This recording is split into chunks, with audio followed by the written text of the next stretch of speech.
Welcome to Strangeville. Welcome to the Channel Piece Gang. I don't know how you found us, but I'm happy you did. My name is Kevin Strange, 20-year veteran of the underground. I'm a cartoonist, novelist, and independent filmmaker, and I am here today to share my love of comic books with you. Today, we're going to talk about the influences, the artistic influences of the great, legendary cartoonist Sam Kieth. And I am joined today by my pal, the PhD of comic books, my expert guest, Dr. Ben. Dr. Ben, thanks for joining us today. Thank you, sir. Thank you, sir. As always, a pleasure to join the show and hang out, talk about comics. It Especially, is. Sorry, go ahead. especially if it involves Sam Kieth or like his art. Always a treat to talk about Sam Kieth related ephemera. It is October. It is Monster Month. That means I've got a brand new book out. Kevin Strange's Count Kefula, aka Dracula in Strangeville, a 28-page full-color splatterpunk outlaw underground comic full of insane sex and gore, as only Strangeville Comics can deliver. Count Kefula is about Dracula himself blowing into the peaceful town of Strangeville. He gets himself a bevy of big booty babes, turns them all into vampires, creates a new brood of vampire brides, and tells them to go get the best weed in Strangeville so he can have a blood bonanza blowout bash in the town of Strangeville. And so, of course, that brings our lovable weed dealers Nixon and Hogan into the mix, and their Colombian smoke ass weed gang, and shenanigans ensue. You can get that right now.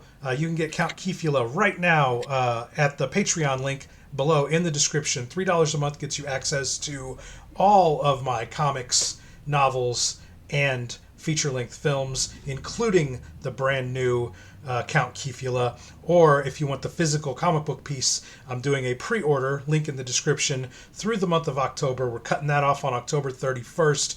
$12 gets you the comic book, the 28-page full-color comic, and this beautiful 11 by 17 poster you see here. And we're marching ever closer to that 1,000 subscriber mark. We're almost there, less than 200 to go. When we hit 1,000 subscribers on the channel, and about 40% of the people who watch these videos are not subscribed. So check and see if you're subscribed to the channel below. If you're not, hit that subscribe button. When we hit that 1,000 subscribers, I'm releasing my graphic novel, my 164-page splatter gore sex fest, Kevin Strange's Space Worms, for free on the Patreon. The link will be in the description for a month. That's going to be available. And Dr. Ben, what do you got going on your side there? You got, of course, I got the ash can copy of Let Us Get, available as PDF on my Substack, drben.substack. Link in the description to Dr. Ben's Substack. And I will be having the actually I hopefully at this point we're in the future right now, right? Yeah, as of this recording, we're still in September, but this video will be released in October.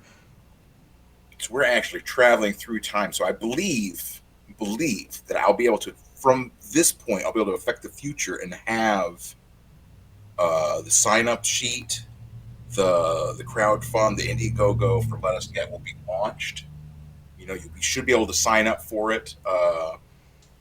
And if you do, you'll be able to get the, I only have couple dozen copies of the ash can left here. It's just some of the highlights from the comic. It's going to be 52 pages. So if Dr. Ben gets his pants on and gets all that set up by the launch of this video, the link will be in the description to back Let Us Get on Indiegogo. If he doesn't, well, there won't be a link. You'll never know. It's all in the quantum realm at this point, folks. books. So subscribe. Make sure let us know what you like, what comics you want to see. Because what I have to talk about, and with Strange here, often many of the people I talk about comics, I inflict all my own comic taste. I always talk about Sam Kieth and the Max, and this issue is issue 8. It's issue we want to focus on, not because it's filled with cool, William Swell dialogue by Bill Mesner-Loebs and beautiful story and art by Sam Kieth. Not that. Not because it has Pitt. Though Pitt, Dale Keown's creation, is my other favorite comic book character. Not because of any of that, but because it has in the back, in the letters page, I went past it. Narcotics area. On the letters page, it has this bit from Sam Kieth that we've talked about before, where he talks about his influences. Yes, there's a bunch of guys I left out, like Kirby, Crumb, Shelton, Steranko, and Neil Adams. If you're really interested, find out about these artists by bugging your comic shop dealer or some old guy over 30. Don't get upset if your favorite artist isn't in there. Either I'm talking about the ones who influenced me. Everybody stands on somebody's shoulders. Without these guys, I'd be gum on your shoe. Of course, first he has Frank Frazetta, which, I mean, we don't. Do we even have to introduce Frank Frazetta? Yeah, I don't have. When I did my episode on Simon Bisley, I looked through my whole. I used to have a calendar with Frank Frazetta paintings, but I don't have anything here. Shamefully, I have nothing here. I might have of Frank Frazetta. I might have a couple like Conan like books or something. Yeah, I looked at my Conan books, and they're drawn by other guys, not Frazetta. And I do have an issue of a comic like Shining Knight or something by him. It's like an old comic, but it's not produced well or reproduced well, and so it just looks all muddy. So, we're gonna skip the Frazetta part. Just pretend on. Just has these three guys here. Bernie Wrightson has one of the coolest brush lines in comics. If you like these long, smooth, pointy brush strokes that Kelly Jones does, along with amazing blacks and shadows, check out Wrightson.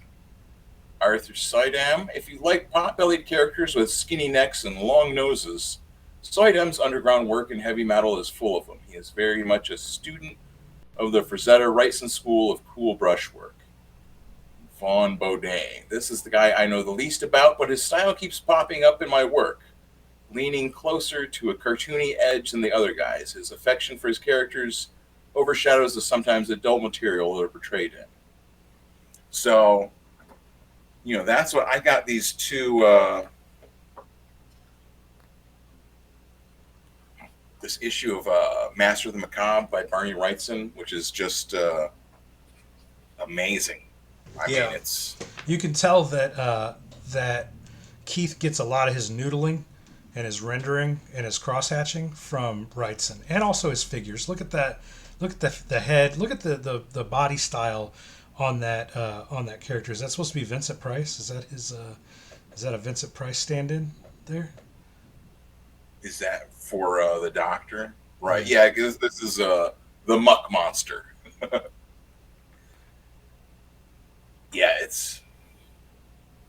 It does have that like young Vincent Price look to it, doesn't it? But it also has like that Sam Kieth. Like you can see Mr. Gone in that character right there. You can see Mr. Gone right there. Page number 1 or whatever. You flip to a Bernie Wrightson. I mean, he was definitely channeling Wrightson with Mr. Gone for sure. Maybe even Vincent Price to a degree. I could see that. I never thought about that before. Like what? It's just like this goo running down a mountainside here. Is Mr. Gone in that Max 8? All my Maxes are in the other room. Or I'd grab one and.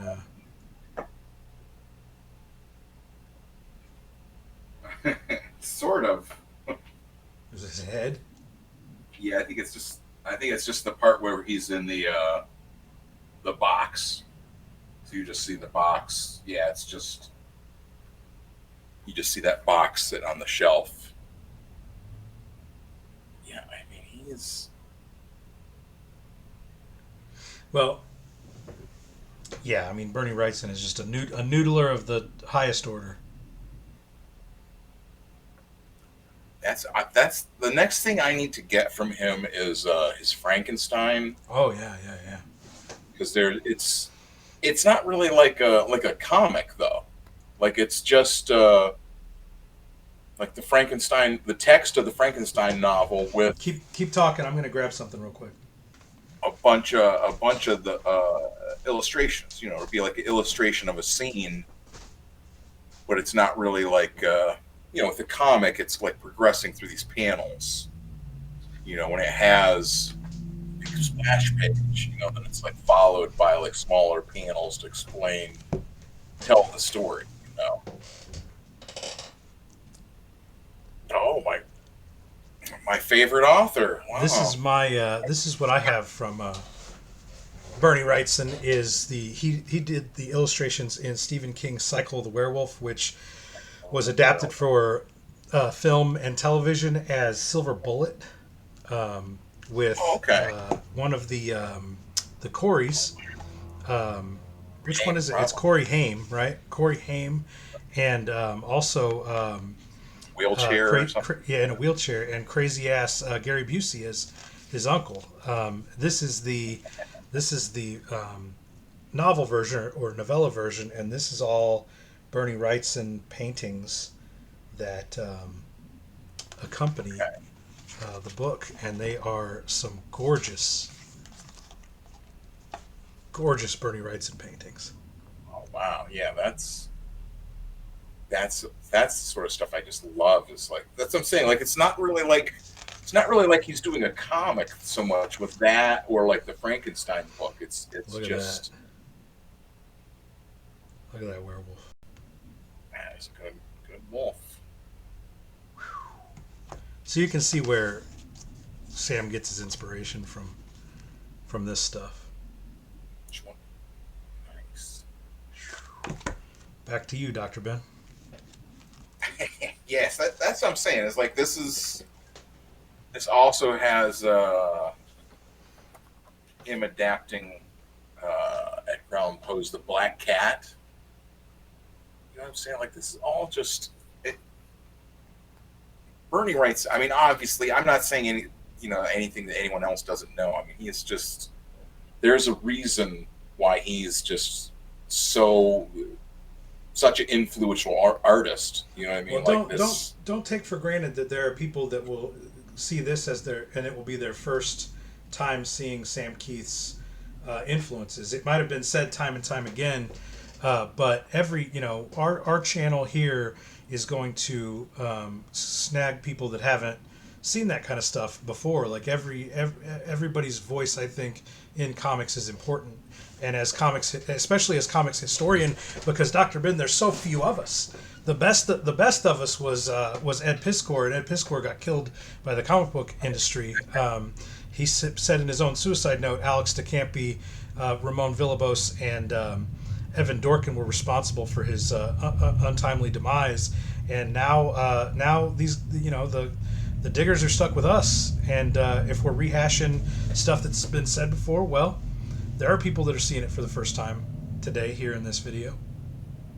You know, it's odd. It is odd that he said, like, he mentioned Evan Dorkin. Well, he didn't blame him, but he just said that he hoped that Evan Dorkin's skeletons would come out. And I was like, that's odd. You know, an odd thing to say. Like, I've read Evan Dorkin comics before. I think you've had Evan Dorkin comics before.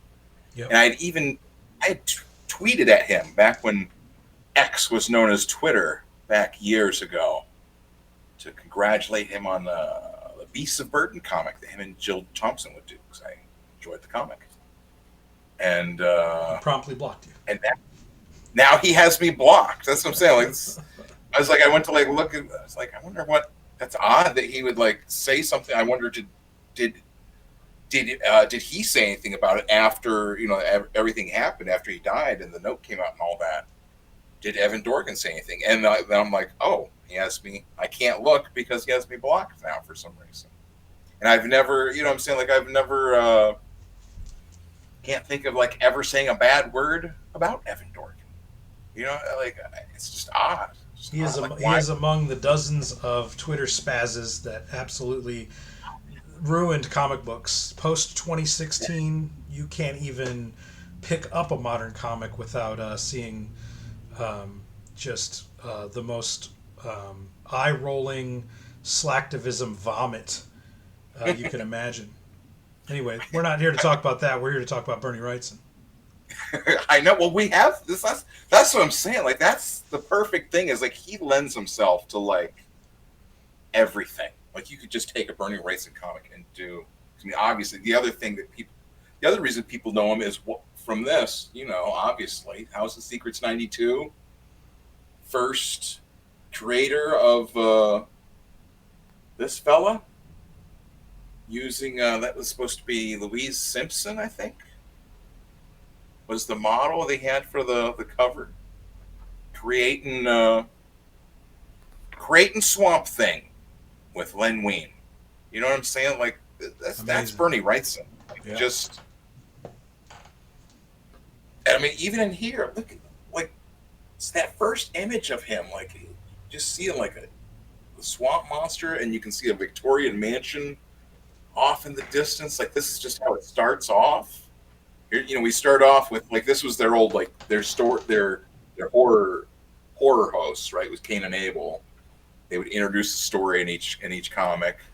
So the first page, creepy feet, creepy face, oh the swamp thing. Oh man, what there's a Victorian mansion, a creepy monster.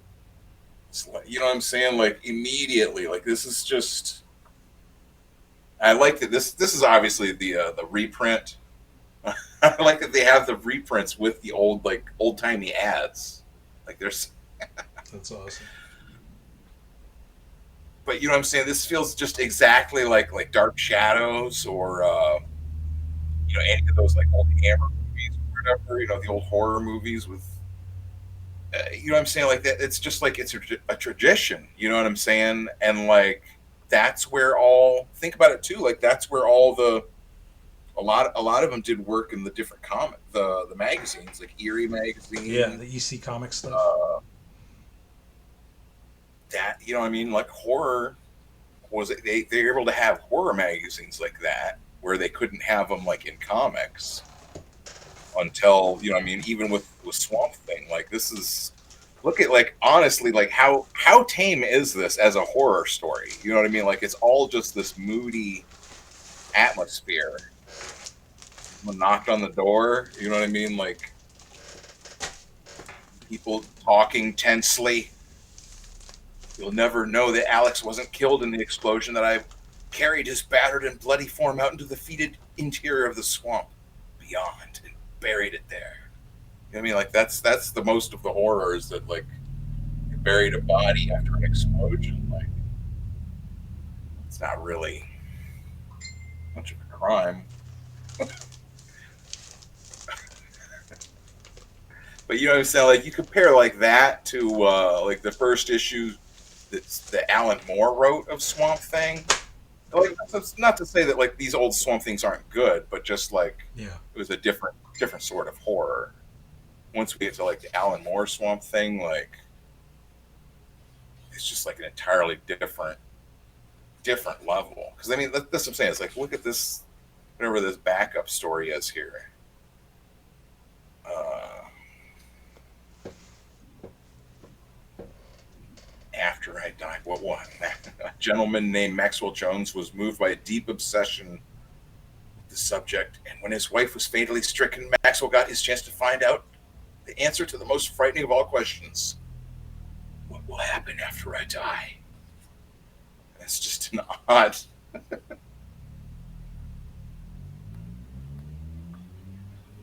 This kid looks pretty fun, pretty hip though.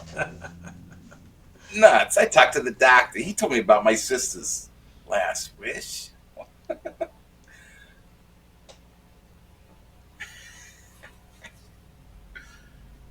But yes, that's what I'm saying. Like it's definitely like I said, like a different level of horror kind of comics. Like this is you know almost kind of like seems like a chick tract thing at the end. You know, like Yeah. this goofy stuff. You know what I mean? But like, you can't deny like the artistry, the way he draw. Like, it's goofy stuff. But like, I want to look at it. You know what And I mean? I'm like, especially in that last one, flip back to that last. Um, you really see the Sam Kieth influence stuff there in the oh faces, yeah. in the figures. Mhm.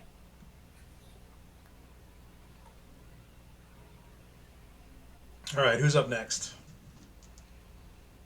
Well, I'll do, and I can show you the other the issue of Arthur Sidon here, Yeah. and then you just go off with the Von Baudet over there. The soy dam is like so much more. As soon as you, this, you know what I mean. As soon as you open the first page, it's like, oh, Oh yeah. okay, It's yeah, like his that's layouts, like that. Like Sam Kieth copied Arthur Sudam's layouts. There, you can see how Sam does these like sweeping, winding, um, real, mhm. real weird um, layouts, and then he'll just lay dialogue in all throughout it. Oh yeah, that's clear as day influence right there. This is from 1984.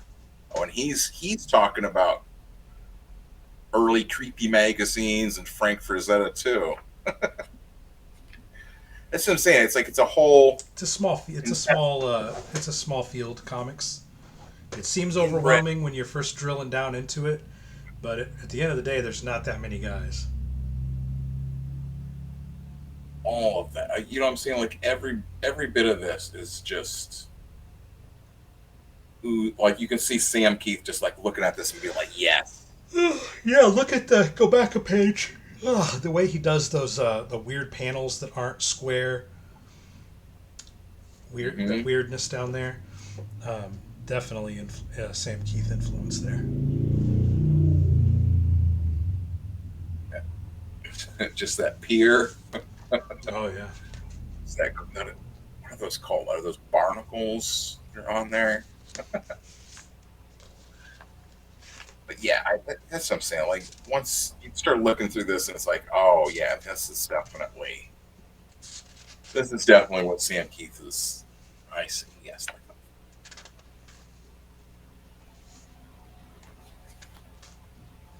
and it's like I wouldn't, you know what I mean? Like without having read that, I would never have like known to like look for his name. You know what I mean? Like I knew him from like I knew he did those Marvel Zombies covers, but which I had some of them, but darned if I could find them. But you know what I'm saying? Even those don't really compare to this. Look at that. That's almost like Robert Crumb right there. oh yeah. But what the heck is that? It's like that demon like coming out of the guy's mouth. That gives me some Jim Mafu vibes too. Oh yeah, all these weird little patterns and stuff. Yeah.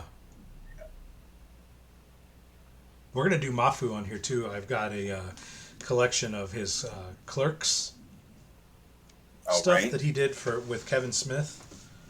And I've got some other stuff too. Yeah, look at this. This almost looks like it could be like in like an issue of the Max. Like you could see like Yeah, that's almost Mr. Gone right there. yeah.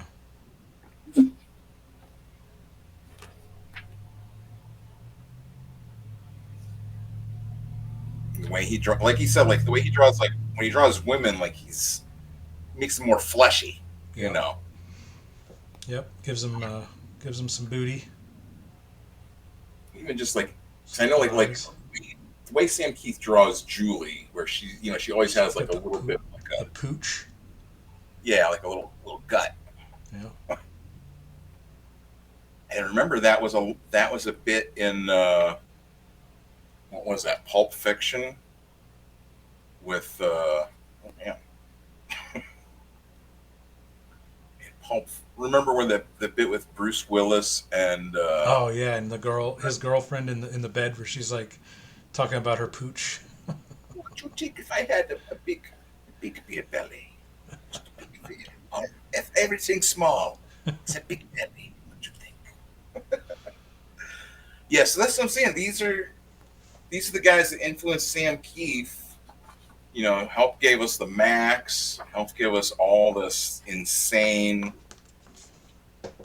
Well, this next guy is real puzzling to me, and I was actually when we were going over that Max number 8, and you flip to that back page, and we've got a video on the Max that you can check out on the channel. Go search the channel for our Max coverage, and we got a Max video and a Sam Kieth video, and I don't remember which one it is, but one of them we looked through this issue and we flipped to the back page and showed off that group of influences, and the weirdest influence to me was that Vaughn Baudet influence. And let me I'm going to flip over to my camera.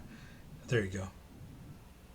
And go ahead and read that one more time, that Vaughn Baudet part. Vaughn Baudet, this is the guy I know the least about, but his style keeps popping up in my work. Leaning closer to a cartoony edge than the other guys. His affection for his characters overshadows the sometimes adult material they're portrayed in. All right, so we're going to cut over to my camera now. And so I've got a couple issues of Junk Waffle by Vaughn Baudet. These are... He published these. Did he publish them? He published them through Print Mint. Do you remember who runs Print Mint? No. I think it was him. I think Print Mint might just be his self-publishing label. But yeah, he didn't go through Dennis Kitchen's Kitchen Sink or anything like that. But he appeared in a lot of issues of Zap by Robert Crumb, and a lot of the anthology collaboration stuff. And these Junk Waffles are from the 1970s, and I don't know, I guess maybe the weird buildings and stuff there.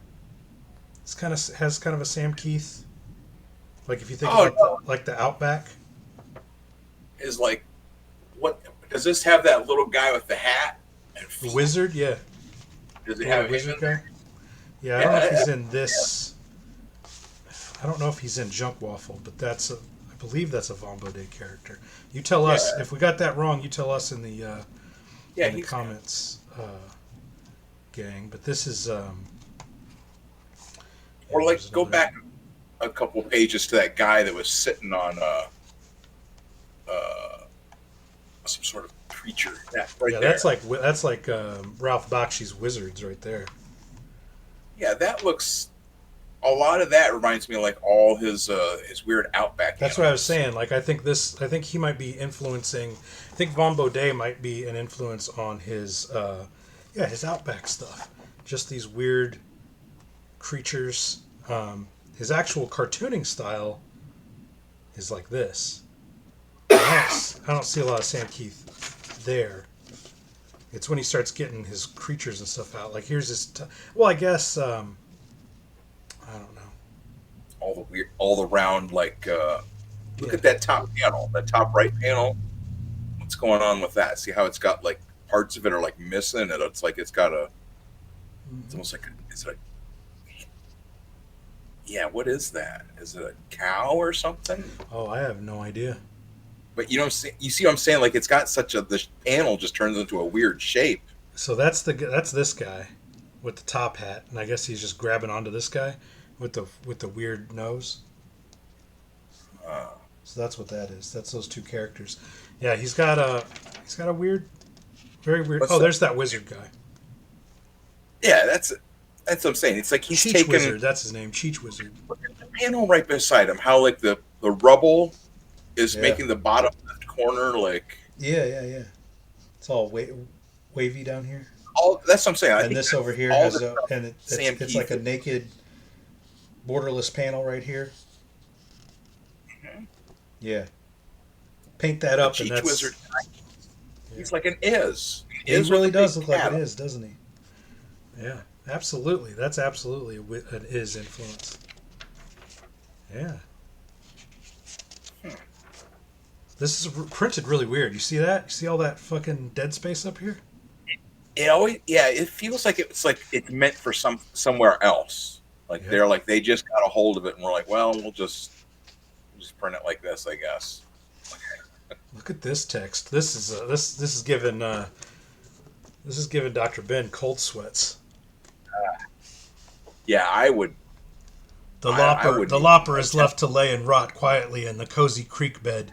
He is of no consequence now. He will rot or be eaten by some starving mutation. It doesn't matter. We follow his killer, a slightly built, man-like creature who wears the not uncommon white cloth to hide his ugly deformity. He climbs up the crumbling hill, feeling a deepness, a heaviness of purpose that overshadows the right or wrong of murder. His riding animal, a grasser, munches on dustweed. It watches the little master with unconcern. The man creature pulls the grasser to its knees and mounts the creaky leather saddle. He shoves his wolf carbine into the saddle scabbard, draws hard with the reins, kicking the dumb beast up on its feet. The grasser moves off with a slow, deliberate stride, rocking or waddling along narrow paths high above the canyon floor. This begins it. This starts the prophecy of the future. The hissing sand, and the lonely figure atop a plains beast. This is where I begin the unique story of the little man creature who is known to a few mutations, to a few animals, to a few flying things, as Cobalt 60 by Von Baudet. That's a lot. That's a That lot. is a lot of drugs. That's a lot. Do we need all that? I think this covers it. I think this covers it. I don't think we need I was going the into like sprawling a Star Wars. moment there. Like, I was like, where am I? What's happening right now? Look at that top panel creature. Oh yeah, that's out of fucking what fucking Flintstones. Yeah. That's the Fred works. The Yep. the big A brontosaurus. rock quarry. Yeah. Yeah. I live right by a rock quarry. One of these days we'll be shooting a video and you'll hear boom, ba boom, boom, boom. Nice. As they do from time to time at the rock quarry, as rock quarries are known to do. So that's Von Baudet, that's Bernie Wrightson, and that's a little bit of Arthur Sudam, or how do you pronounce it? None of none Sudam? of the pages of this Von Baudet, like none of them seem like a big picture. He does He not doesn't have do any. a lot of big panels. He's a small panel guy. Huh. Everything's 5, 6 panels. There's a big full color back page for you. Right. The other issue is the same one. I mean, done in the same format. Yeah. With that, why not center it? Why leave the bottom skinny? And why not center them on the page? I don't know what that. That was the 1970s for you. I don't know. That's what I'm saying. Like it seems like this is the product of some guys that like were definitely very high, like most of the time, on like who knows what. What do you? Let's do some final thoughts, Dr. Ben. Well, I like the Von Baudet stuff. Like I've seen a couple little strips of his in like heavy metal too, and like I like his designs, but it does seem like they're not presented real well somehow. Like in those, like you're saying, like with those big gaps and like the printing, like are those are like the original old timey comic books? Oh yeah, yeah. These are first printings. First printings from 1972. Yeah, so that's what I'm saying. Like those are. It's really like he's more of like a more underground version of like of not like a version of, but like another contemporary of what Robert Crumb. Like all the what I'm saying. Like everything in those just like oozes that like psychedelic, like that kind of stylings and like the way just all of that stuff, like just suddenly like they'll be naked, or it's all about free love, or whatever their stuff is. They'll be all weird stuff like that, and then like like the weird sci-fi bit was entirely, what I'm saying, you can just picture like 60s 70s hippies or whatever they would have called themselves, just like being way like, oh man, this is exactly like what I want to do, like this. You can just imagine like where this would have been. You know what I mean? If you've got some underground comics that you want to get rid of, gang, or burning a hole in your collection that you'd like to see us cover, if you've got some Sam Kieth influenced comics you'd like to send our way, you can do that. You can send that to Kevin Strange, P.O. Box number 5, Cottage Hills, Illinois, 62018. If you're an independent creator and you want to send us your stuff to showcase on the channel, you can do so by sending your books to Kevin Strange, P.O. Box number 5, Cottage Hills, Illinois, 62018, just like Adam Yeater did with Blaspheme, the anthology comic that Mr. Yeater he edited and contributed to. We'll be taking a look at the Anti-Zealot comics with a bunch of different artists in here, including a couple guys I like a lot. Ron Thuin and Mondo Groovy are a couple of dudes I like a lot. Of course, Adam Yeater himself is a bad motherfucker, and we'll be doing an issue or a video on this issue of Blaspheme, talking about all these dudes and their crazy stuff. That's just one book that's been sent to us here at the channel to take a look at. And I don't know, Dr. Ben, I think it's time for you and me to head back to the dollar bin and see if we can dig up some more books of our own. Yeah, I'm still looking for that Violator issue number 3. So I If you have got an to. issue, if you got a copy of Violator number 3, send it our way if you want to see us review some more Violators on the channel. So that's it for now, gang. We'll see you at the dollar bin. And what do you got to say, Dr. Ben? Keep digging, guys. Find me that Violator 3 guy. Keep digging. Find it.